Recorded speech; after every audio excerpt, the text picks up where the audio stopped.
या एवढ्या मोठ्या बॉक्सेसमध्ये काय आलं हे तुम्हाला मी पुढे सांगतेच, पण त्याआधी इतक्या साऱ्या कमेंट्स आहे की तू जाड झाली, तू स्लिम झाली, तुझं आता करंट वेट किती आहे? तर म्हटलं या सगळ्या प्रश्नांची उत्तरं आपण आता देऊया.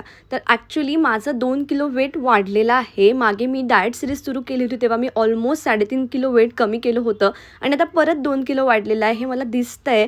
पण त्यावर मी लवकरच काम करणार आहे, कारण एकदा का शरीर अवाढव्य वाढलं तर मग ते कमी करायला किंवा कंट्रोल करायला खूप जास्ती मेहनत घ्यावी लागते. मला तरी असं वाटतं की माझ्यावर कधी वॉटर फास्टिंग किंवा कीटो डाएट करायची वेळ येऊ नये, म्हणून मी ते वेळेतच कंट्रोल करणार आहे आणि जे काय अपडेट राहील ते तुमच्याशी नक्कीच शेअर करेल. आणि जसं की तुम्ही बघितलं, आम्ही डीमार्टला गेलो होतो आणि पहिल्यांदा इतकं जास्ती बिल आलं होतं. कुणी बिल नोटीस केलं आणि अमाऊंट बघितली नक्की कमेंटमध्ये सांगा. डीमार्टमधनं सामान आणल्यावर सगळ्यात महत्त्वाचं काम असतं की ज्या गोष्टी रिफिल करायच्या त्या सगळ्या रिफिल करून ठेवणे. माझी स्किन इतकी ड्राय झाली आहे म्हणून म्हटलं काहीतरी घरगुती उपाय करावा, म्हणून दूध, बेसन, हळद थोडंसं लावून घेतलं आणि मम्मींनी सोबत या कैऱ्या दिल्या होत्या. म्हटलं याचं सिंपल असं लोणचं आपण करून घेऊ जे रोज जेवणात खायला खूप छान लागतं. सो इथे थोडंसं तेल टाकलं, त्यामध्ये जिरं, मोहरी, थोडंसं तिखट, हळद या सगळ्या गोष्टी टाकून, मीठ आधीच मी आंब्यांमध्ये टाकून घेतलं होतं आणि हे सगळा तडका त्याच्यामध्ये टाकला, थोडासा गूळ टाकला, मिक्स करून एका बर्नीमध्ये भरून ठेवलं.